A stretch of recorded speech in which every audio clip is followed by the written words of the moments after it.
सो दोस्तों नमस्कार, आपका स्वागत है वापस से हमारे एक और पॉडकास्ट सीरीज़ पे। और आज हमारे बीच में बहुत ही ज़बरदस्त पर्सन है। सो आज हम उनसे बात करेंगे और आपको बहुत कुछ सीखने को मिलेगा। आप पूरा ध्यान से सुने उनको, और कुछ चीज़ें जब आप सुनेंगे तो आपको समझ आएगा कि आपकी लाइफ में भी अप्लाई हो सकती हैं इन टर्म्स ऑफ फाइनेंस। सो स्वागत है सर आपका। पहले तो हम जानना चाहते हैं आप अभी क्या कर रहे हैं। नाम मेरा वीर सिंह फौजदार है और अभी करंट में फाइनेंस का ही काम चल रहा है, बैंक का। नहीं, अभी तो आप फाइनेंस में हैं। जी। मैं वापस लौटूं अगर, तो आपने सबसे पहले मतलब फाइनेंस लाइन में सीधे आ गए थे कि इससे पहले भी कुछ काम आपने किए हैं? नहीं, इससे पहले कई काम किए। जैसे सबसे पहले तो एक प्राइवेट स्कूल में टीचिंग कराई थी। तो टीचिंग के बाद कई साल तक टीचिंग कराने के बाद में फिर एक फाइनेंस कंपनी टीवीएस फाइनेंस में कलेक्शन का काम चालू किया था। कलेक्शन के जब आप काम करते थे टीवीएस फाइनेंस में, जी। तो मतलब कलेक्शन मतलब जो लोग पैसा नहीं दे रहे उनसे आपको किस्त निकालनी है। हाँ जी, किस्त वगैरह जैसे गलती से किसी की ड्यू वगैरह हो जाती है तो उनको क्या है कलेक्ट करना पड़ता था उनको। अच्छा, तो दे देते थे कि कभी ऐसा भी हो झगड़ा भी हुआ हो? क्योंकि हमारा जो काम था बड़े शॉर्ट तरीका से, बड़े व्यवहार से। अब जैसे आपने व्यवहार तो देखा ही है हमारा। हम जैसे कस्टमर के पास जाते तो बड़े प्यार से और तरीके से उनसे बात करते, तो उनसे क्या एक मिलाप हो गया, यानी जानकारी बढ़ गई। तो वो वेलकम करते थे, ठीक है सर हमारी किस्त हो गई आप ले जाइए। हमने तो ये देखा कि लोग ईंट मार रहे हैं रिकवरी वालों में। कभी ऐसा बाइक भी रखी है क्या आपने किसी की?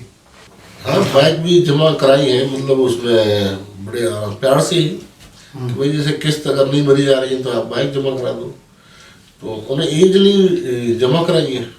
अच्छा, आपका नहीं हुआ किसी से झगड़ा नहीं हुआ। हाँ, एक दो बार मतलब धमकी वगैरह किसी ने फोन पे दे दी। कैसे? अब की बार तो आ गया तो अब मत आना।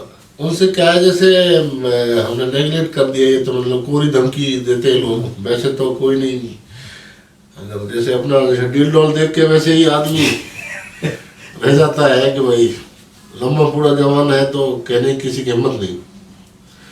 तो और हम भी जैसे प्यार से बात करते हैं, किसी जबरदस्ती तो करी नहीं किसी से। अच्छा, उसके बाद क्या काम किया आपने फाइनेंस के बाद? इन्वेस्टमेंट कंपनियों में काम चालू किया था। सबसे ज़्यादा किसमें किया आपने? सबसे ज़्यादा साई प्रसाद ग्रुप ऑफ कंपनी में काम किया था। देखो, मैं आपको एक बात बता दूँ, आपको साई प्रसाद से एक चीज़ याद आएगी कि सर ने साई प्रसाद में बहुत दिन काम किया। तो सर के पास गाड़ी, सर ने डस्टर ले ली थी उस टाइम आपने? डस्टर, बिल्कुल। तो सर मेरे पास आए कि तुम क्या है वैगनार लेके घूमते हो डस्टर लो और ये काम करो। तो उस काम का अनुभव क्या है आपको? उस काम को थोड़ा, क्योंकि उस चीज़ में आपने साई प्रसाद एक स्कीम मान सकते हैं आप, आई हो उसमें 2 के 4 ऐसे क्या बनते, क्या कॉन्सेप्ट क्या था वो? कॉन्सेप्ट ये था जैसे रियल एस्टेट की कंपनी थी और भारत सरकार ने इनको मतलब मान्यता दी थी रजिस्टर्ड करके, और मार्केट में इनको भेजा था। और ये काफ़ी टाइम से चल रही थी। जैसे पल्स है, सहारा ग्रुप है, ये रियल एस्टेट की कंपनी थी। तो इनमें लोग जमा कराते थे, टाइम पैसा मिला भी लोगों को। और जब कंपनी को 40 साल हो गए चलते तो भरोसा हो ही जाता है कि भाई टाइम पे कंपनी ले रही है, तो हमको भी भरोसा हो गया। और यही भरोसा करके हमने काम चालू किया इनमें। तो स्कीम ये थी कि 6.5 साल में करीब 3 गुना पैसा उसमें रिफंड होता था। अच्छा, आप एक बात बताओ, 6.5 साल में 3 गुना पैसा कैसे दे सकते हो आप? भाई रियल एस्टेट ऐसा मार्केट है कि जैसे आज हमने मान लीजिए कोई पैसा लिया और उसको रियल एस्टेट मिला दिया, तो जमीन की कीमत हमेशा ग्रोथ करती है। ठीक है। तो ये भरोसा था कि भाई जमीन से, या फिर कंपनी के ऐसे प्रोडक्ट थे कि जैसे कोई बिल्डिंग बना के उनको सेल आउट किया, तो उसमें कंपनी को प्रॉफिट मिलता है। कंपनी के और भी जैसे बहुत सारे प्रोडक्ट थे जिनमें लग रहा था कि भाई ये कंपनी आराम से लोगों का पैसा इतना वापस कर सकती है। आप एक महीने में कितना कलेक्शन किया लोगों से?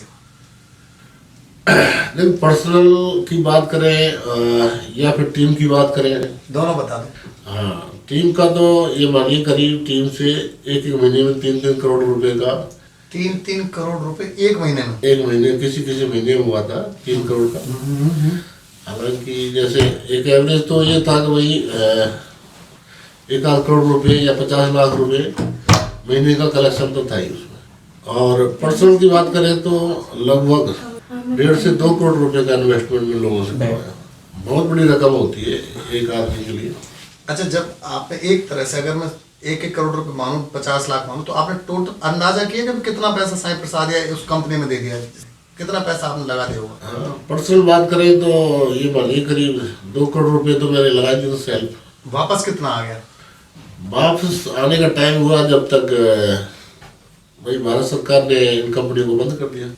तो मैं वही जानना चाह रहा हूँ आपसे कि भाई आपने जैसे मेरे से पैसे लिए, जी आपने लोगों से पैसे लिए कि इसमें 6 साल में 3 महीने हो जाएंगे तो, और जब पैसे तो आ गए उनसे, लेकिन जब देने का नाम आया तो कंपनी भाग गई एक तरह से, या फिर गवर्नमेंट ने बंद कर दिया, कोई भी नियम आया, जी। तो फिर आपने कैसे हैंडल किया सिचुएशन को? तो उस टाइम पे तो क्या है, स्थिति बहुत मतलब बुरी हो गई, स्थिति बहुत खराब, मतलब सोचने वाली है। और इतने बड़े स्तर पर काम करने के बाद में फिर जमीन पे आ गई दोबारा से, और फिर एक तरह से बेरोजगार हो गए। नहीं, बेरोजगार तो ठीक है, लेकिन जिनका पैसा लिया उन्होंने क्या रिएक्ट किया आपके साथ? रिएक्ट किया उन्होंने क्या है कि जैसे तगादा करना चालू कर दिया कि हमने भाई पैसा जमा कराया है तो हमारे पैसे भाई वापस करो।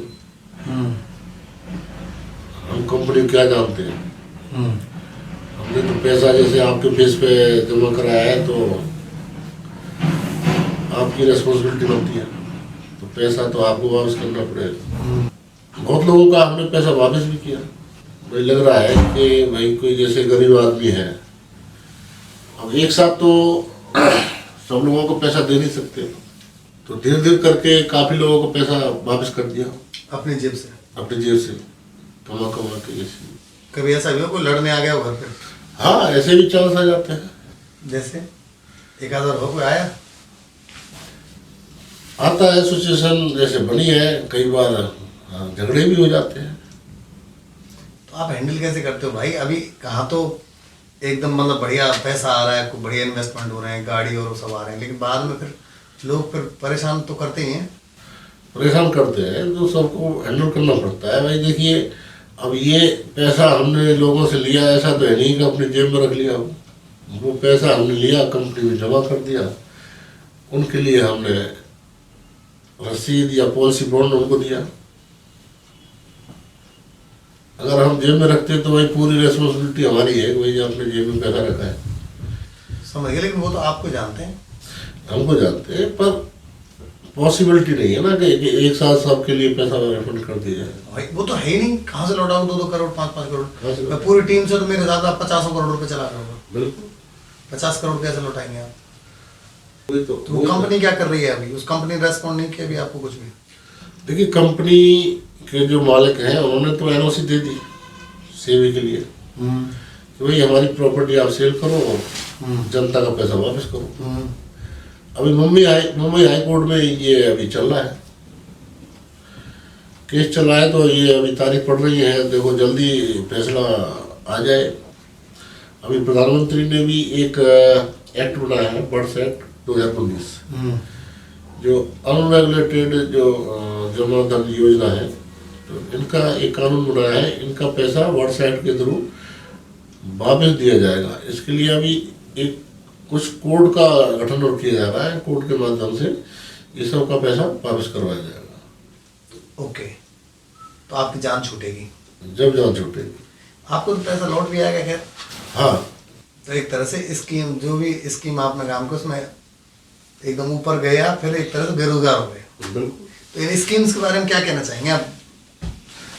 देखिए, मैं तो ये कहना चाहूँगा कि जैसे अब हमने गलती करी, आगे कोई गलती नहीं करे। अब आप नहीं फंसेंगे पर इस स्कीम? बिल्कुल नहीं फंसेंगे। इसके बाद भी मतलब बहुत लोग आए, जैसे एक नेटवर्कर को ज़्यादातर लोग जानते हैं कि भाई वो मार्केट का बंदा है, मार्केटिंग करता है, बहुत सारी कंपनियां लेके आए, कोई फॉरेस्ट ट्रेडिंग की लेके आ गया। फॉरेस्ट ट्रेडिंग, उसमें कितने पैसे लग गए आपके? 5-6 लाख रुपए और मेरे फंस गए उसमें।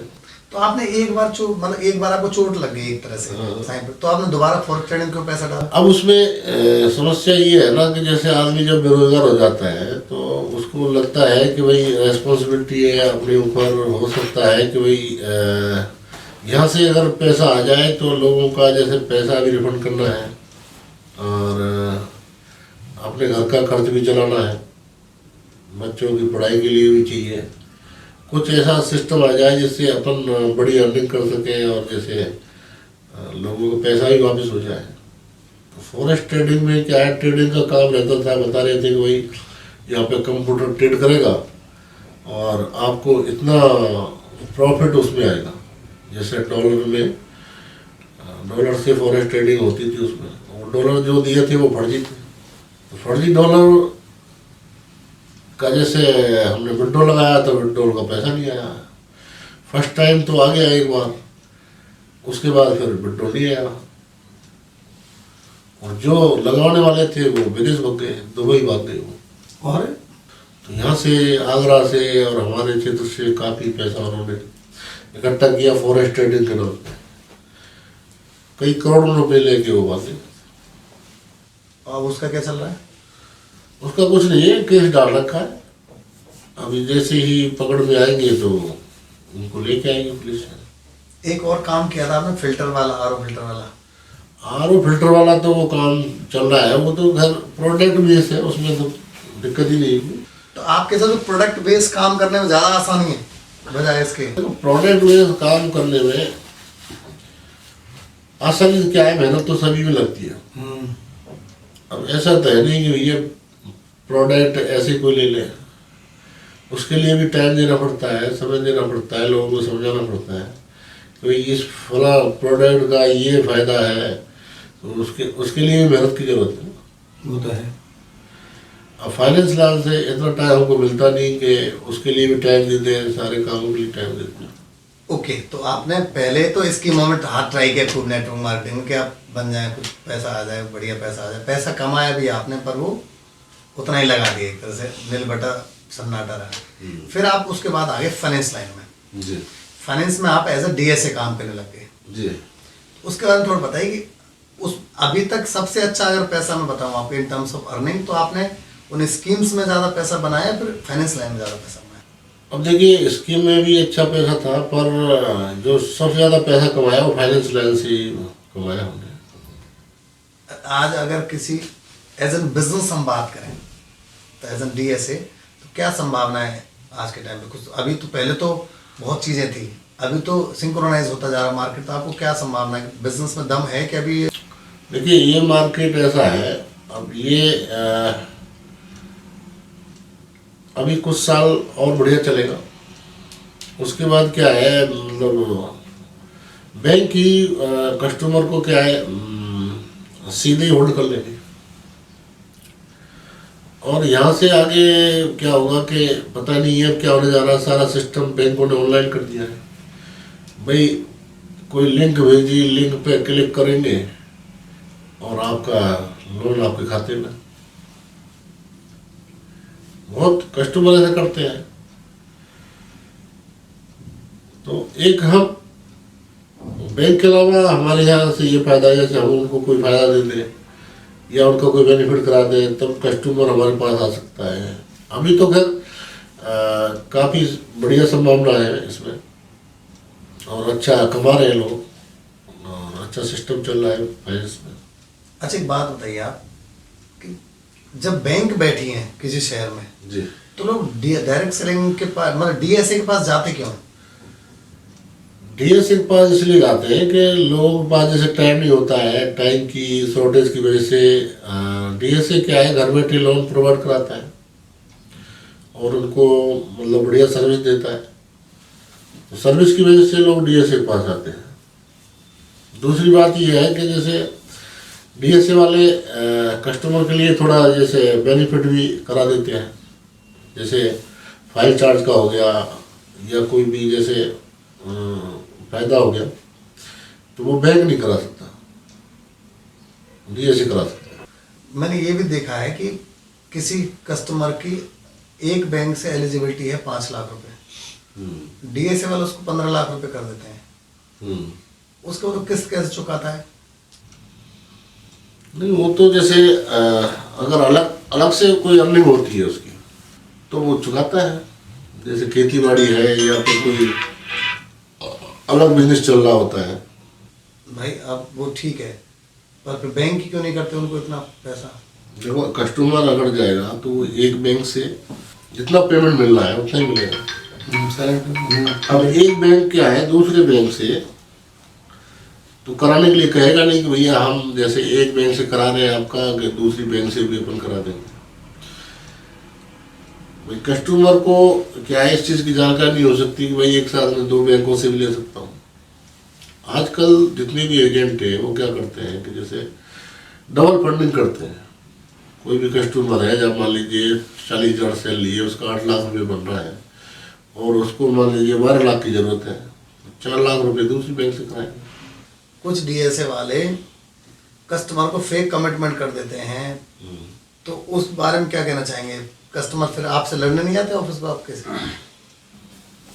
नहीं, देखिए, हमने जितने भी लोन करे हैं तो फेक कमिटमेंट हम लोगों से नहीं करते, और अब तक जो काम किया है हमने ईमानदारी से काम किया है।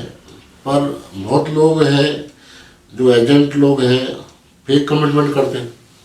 किसी का रेट है मान लीजिए भाई 10.5 का आना है या 10.75 का रेट आना है, उसको बता देंगे भाई 10.25 का रेट दे देंगे, हम 10 का रेट दे देंगे। तो कस्टमर उन पे क्या है, भरोसा कर लेता है कि यार वो फला आदमी हमारे लिए कम रेट दे रहा है।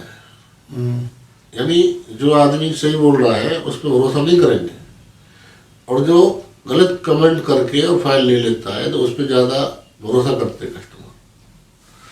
और हमने आज तक मतलब गलत कमिटमेंट किसी से नहीं किया। तो आपसे कोई लड़ने नहीं आया आज तक? कोई लड़ने नहीं आया। जब हम गलत कमिटमेंट नहीं करेंगे तो लड़ने क्यों आएगा? नहीं, तो आप नहीं करते, आपकी टीम वाले तो करते होंगे।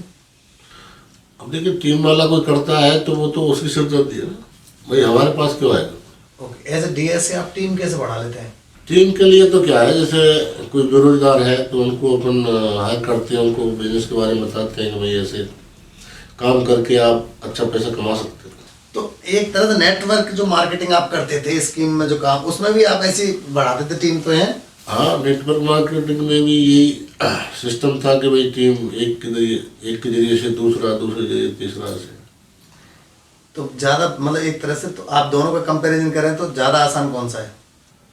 देखिए, ज़्यादा आसान तो कोई भी नहीं है, दोनों में मेहनत करनी पड़ती है। उसमें तो ये है कि इन्वेस्टमेंट का काम था तो बहुत कम लोग मतलब जुड़ पाते थे उसमें। यहाँ पे अगर जैसे कोई बेरोजगार है तो उसको समझाने के लिए भी टाइम चाहिए, उसके साथ सिखाने के लिए भी टाइम चाहिए, उसको भी मेहनत करानी पड़ती है, उसको भी सिखाना पड़ता है, और वहाँ पे भी जैसे सिखाना पड़ता है। काम तो दोनों बराबर है, मेहनत तो वहाँ भी लग रही है, मेहनत यहाँ भी लग रही है, मेहनत तो दोनों जगह। आपने सबसे पहले जैसे किया टीचिंग कराई, फिर आपने टीवीएस में जॉब किया, फिर आपने सिक्योरिटी सुपरवाइजर का जॉब किया आई थिंक, उसके बाद आपने एक और जॉब करी, उसके बाद आपने एलआईसी करी, उसके बाद आपने पल्स करी, उसके बाद आपने साईं प्रसाद करी, उसके बाद आपने और पता नहीं फॉरेस्ट ग्रीन करी। तो आप मतलब एक बार कोई गलती कर दे यार, आपको समझ आ गया यार ये गलत है, तो आप बार बार कैसे आ जाते हो इन सेम स्कीम में बार बार? सेम स्कीम क्या है, जैसे जो ऊपर से आते हैं ना मास्टरमाइंड, वो समझाते हैं कि भैया रियल एस्टेट की कंपनियां बंद हो रही है, एनबीएफसी की चलेगी खाली। जो दूसरी कंपनी लेके आए थे वो बोल रहे थे भाई ये एनबीएफसी से रजिस्टर्ड है, यानी आरबीआई से रजिस्टर्ड है, अब यहाँ से आगे जो भी चलेंगी वो आरबीआई से रजिस्टर्ड होंगी, वो चलेंगी। तो ऐसा जहाँ देके उन्होंने हमसे काम करवाया। मैंने हो सकता है कि भाई इनको जैसे बंद कर दिया जाए, एनबीएफसी कंपनी चलेगी। बाद में वो आदमी जब काम करता है तब रील समझ में आती है, पीछे वो सारी रील हमारे समझ में आ गई। अब कोई कंपनी ऐसी है नहीं है जो चलेगी इन्वेस्टमेंट की, खाली आईआरडीए से संबंधित जो कंपनियां हैं वही चलेगी। 24-25 कंपनी जो भी है IRDA से रजिस्टर्ड है, वही इन्वेस्टमेंट का काम कर सकती है, वही लाइफ इंश्योरेंस का काम कर। तो अब नहीं आएंगे आप किसी की बातों में? नहीं, अभी आप फाइनेंस का काम ही करेंगे। बिल्कुल। तो अभी भाई एक तो होता है आपकी पर्सनैलिटी भी अच्छी, आप नौकरी भी कर सकते थे, आप नौकरी भी ट्राई करी आपने। ट्राई नहीं करी शायद, आप नौकरी ट्राई करी कभी? हाँ, नौकरी के लिए ट्राई करी थी, और मेरा क्या है, जैसे नंबर भी पड़ गया था। मेरे दोनों भाई गवर्नमेंट जॉब में, पापा ही जॉब में थे। अब घर पे कोई नहीं, घर पे भी कोई ना कोई देखभाल के लिए चाहिए। तो हमारी माता जी ने मना कर दिया कि भाई आपको अब यहाँ भी तो कोई चाहिएगा, आप नौकरी मत करो, एक तो चाहिएगा। तो इसलिए हमने क्या है कि जैसे जॉब नहीं किया। आप फायदेमंद रहे आप नौकरी करके ना करके, या नुकसान में रहे? अब ये तो देखो समय बताता कि जैसे अगर जॉब में होते तो ज़्यादा बढ़िया थे। नहीं आप भाई देखो, आपने चाहे रोज काम बदले एक से, लेकिन आपने मेहनत करी तो उन्हें पैसा भी तो कमा, भी आपने घर लिया, गाड़ी ली, बच्चे पढ़ाए। तो मुझे लगता है कि जॉब में कहाँ प्रॉपर्टीज आपने ली, तो जॉब में कहाँ ले पाते? अब आपके भाई कहाँ ले पाए इतने प्रॉपर्टीज? नहीं, वो तो है। देखिए, बिजनेस में भी अच्छा पैसा है अगर आदमी ईमानदारी से और मेहनत से काम करे। जो भी मैंने काम किया वो मेहनत से किया, लगन से किया, सफलता मिलती है आदमी को हर जगह, अगर मन से लगन से काम किया जाए। बहुत बढ़िया सर। हम लास्ट में आपसे एक ही बात पूछना चाहेंगे कि आज के जो टाइम पे, चूंकि फाइनेंस बहुत बड़ा मार्केट हो गया है, लोगों के अकाउंट से पैसे निकलना डलना ये सब लगा रहता है, तो आप अगर कस्टमर्स आज के टाइम पे अवेयर होना चाहें लोन फ्रॉड से, तो कैसे हो सकते हैं वो बताइए आप। तो जैसे लोन फ्रॉड मतलब क्या समझते हैं आप? लोन फ्रॉड, लोन फ्रॉड मतलब लोग कहते हैं लिंक पे क्लिक करो पैसा आ जाएगा, लोग कहते हैं इतने रेट है, इतना दे देंगे, फोन पे डॉक्यूमेंट ले लेता है। तो उस तरह की चीज़ों से कैसे बच सकता है आज के टाइम में ग्राहक? अगर जैसे कोई आपका भरोसे का आदमी है वो तो बात अलग है। अगर कोई अनजान पर्सन है तो उसके लिए जैसे लिंक वगैरह है उस पर क्लिक ना करें, या फिर जैसे वास्तव में ही बैंक का लिंक है उसको पहले संबंधित आदमी से आप चेक करा लें कि वही बैंक का लिंक है। और आजकल जैसे सारी चीज़ बैंक ने ऑनलाइन कर दी है। ऑनलाइन में क्या होता है कि जैसे बैंक लिंक भेजता है और उस लिंक पे क्लिक करने के बाद में आप अपना पैसा खुद डाल सकते हैं। So thank you so much sir, आज आपने बहुत वैल्यूएबल जानकारी दी।